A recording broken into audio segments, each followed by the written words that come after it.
وكم من ملك في السماوات لا تغني شفاعتهم شيئا إلا من بعد أن يأذن الله لمن يشاء ويرضى.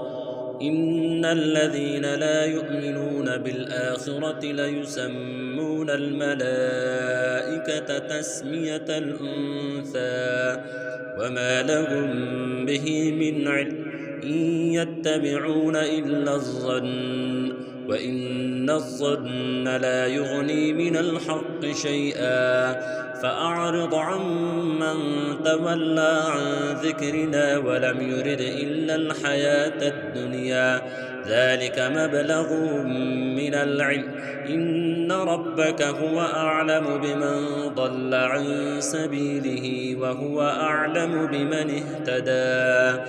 ولله ما في السماوات وما في الأرض ليجزي الذين أساءوا بما عملوا ويجزي الذين أحسنوا بالحسنى.